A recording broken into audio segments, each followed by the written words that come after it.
Hey guys, Joanne here with Newegg TV. I'm here to do an overview on this BitFenix Phenom. I'm calling it Phenom, some people call it Phenom, but I think Phenom sounds better. This is the Micro-ATX version of the case. It also comes in the Mini ITX variant, and the two differences is that, well, the main differences is that this is more for a gaming chassis because it comes with 5 expansion slots, and the other one is more for storage. It's got more accessible like bays and all that.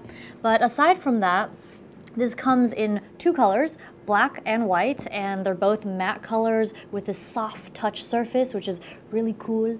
But I think that about covers the intro for this, so let's open it up. Here's a closer look at the matte white version. Like I mentioned earlier, it gets a soft touch finish, which is basically just a very smooth, kind of like a rubberized feeling. You get this for the top and the front panels, as well as this high gloss logo that contrast all of this white. And along the sides, the edges, you'll notice the strip of ventilation, mesh ventilation. However, you only get air that goes in from these holes here. So it's just something to note there. This is where the power supply sits, so therefore you do need some air in there. And on the sides, nothing, just clean. On the rear, you get 5 expansion slots, and this is a tool-free install. So let me just loosen this screw here, some screws here, and this is a drop-down clamp design. Whoopsie. Oh no, it fell, but I'm just going to slide this back to give you an idea of how to lock and unlock the expansion slot area. Next to that, honeycomb ventilation. Also honeycomb ventilation on the bottom. Get a mount for a 120 millimeter fan, which is included. This is a Spectre fan, and this is the rear exhaust. You also get a mounting point for a 140 millimeter fan, knockout for your input-output shield for your motherboard, and generally this I/O cutout is usually in this area, but this is an inverted motherboard design, so the motherboard is on this side of the case, and therefore that is why this is there. The power port for the cable lead for the power supply that goes to the front of the case for that front power supply install.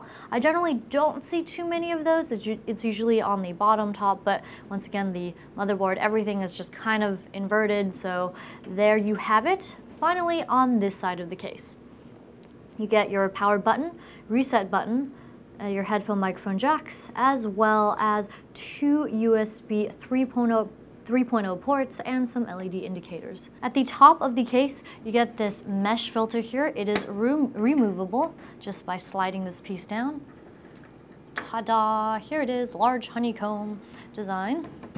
Beneath that, you'll see mounting points for 2 120 millimeter fans. You can also include a slim radiator of up to 240 millimeters, but max is 27 millimeters of thickness, so something to bear in mind. Down at the bottom, some raised rubber padded feet to help with airflow as well as reduce the vibration, but it really depends on the setup you're going for, so I'm gonna go over that in just a second. But first, here's the area where you mount your power supply. The length of the power supply is this way, so this is the back, yeah. And this piece here is a little special. I don't think I've ever seen this on the case before, but this is what they call a magnetic heat shield, and you should probably keep this shield on the bottom if you decide to install 2 3.5-inch drives instead of going with a fan configuration. So you'd install the drives here, and they slide in via these rubber grommets. Really easy installation. But right now, they have an included 120 millimeter exhaust fan on the bottom, so you probably don't want to include this piece if you decide to go with more of an airflow approach, and it's best to install exhaust fans. So right now, this is, like I said, included 120. This is also a Spectre fan like the one at the rear. And you get mounting points for 2 120s, 1 200 millimeter, or 1 230 millimeter fan. That is huge. And also you get these circular ventilation holes here.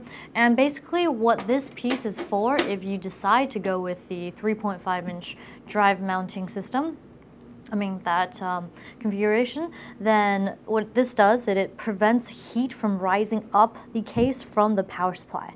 And it's also for dust protection. Let's take a look at which one is this now? This is the left side panel. I normally go right first because that's where the motherboard tray is. However, this is reversed, so we'll start here first. Remove the thumb screws.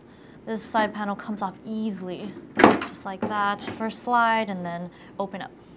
So I just want to mention a quick little something about this, is that it is very sturdy and very heavy for a tiny little side panel like this, so you know it's made of good material. And, oops, on the side, you'll notice that you'll get a large cutout rolled edges for your aftermarket heatsink, so of course where your motherboard goes. And this case is compatible with MicroATX and Mini-ITX boards. However, I believe the Phenom Mini-ITX version only goes with Mini-ITX motherboards. And you'll see, I believe this is a tie-down point here, and I believe there are a couple more inside the case at the bottom. And there really isn't cable management room on this side, but you do get a little bit here. But most of your cables will be kind of like inside, so that's just something to note. And there is something you could do though. So you see these front panel connectors are connected to the other side panel, and which means once you have everything plugged in, if you want to open up the case again, you'll have to remove that panel with all the cables, and that could be a mess. So what you can do is flip the panel over on this side, so the other side panel goes on the other side, and it'll just help with that mess. It's just something I wanted to bring up for y'all. So let's move on to this side. The right side of the case, which will now showcase the interior. I've removed this side panel. Let's take a look at what the other side has to offer.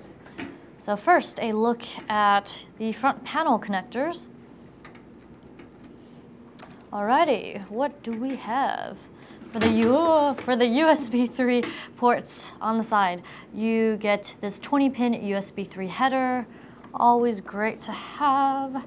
I really hope we're done with the age of pass-throughs. And here are your audio connectors, as well as, of course, your power reset and LED plugs. And next to that, very important, are drive mounts for your SSDs. So 2 mounting points for 2.5-inch drives. Just go ahead and slide the SSD down here at the bottom and screw into place, all that good stuff. Now moving this aside, it's a closer look at the inside. First thing I'm going to go over is the storage rack. So, but I'm going to remove it first so you get a better look at the inside. Take off these 4 screws here, and here we go. Now that I've removed these 4 screws here, just gonna go ahead and take the storage rack out. Totally removable, and you get a much better view of the inside of the case. So first up, what can you do with this? You get 3 mounting points for 2.5-inch drives, and you can also simultaneously mount 2 3.5-inch drives on the other side. But bear in mind that if you do use that configuration, 3 up front, 2 in the back, you may run into some clearance issues for your CPU cooler. And the height for that max is 160 millimeters, which is 6.2 inches. So now that we're done with this, we will put this aside and look at some of the other features. So right there, you get the 3 for the 2.5-inch, 2 for the 3.5-inch, and moving on, you see this 5.25-inch dock here? You also get an adapter right here for 3.5-inch. Place a 2.5-inch down at the bottom. Go ahead and slide this piece in and have it installed. Although if you do include this piece, it may run into issues with your graphics cards and all that. So unless you are really needing the space for the drives, it's probably best to remove this piece altogether just to give yourself some more cable management room and clearance in general. So for the graphics card clearance, since we're here, you get max 320 millimeters or 12.5 inches. Should fit most graphics cards. And down here is another look at the rear exhaust, 3-pin connector. The bottom exhaust also comes with a 3-pin connector, the power supply lead here, and here is the power supply mount. So what you do is you remove this thumb screw. To take off this bracket here, well, of course, you'll need to untie that, and install your power supply on there, place it back on, and screw this into place with just this one thumb screw. Very simple. Also, let me just tilt this real quick. Here's the mount for the top two 120s or the radiator if you wish to go that route.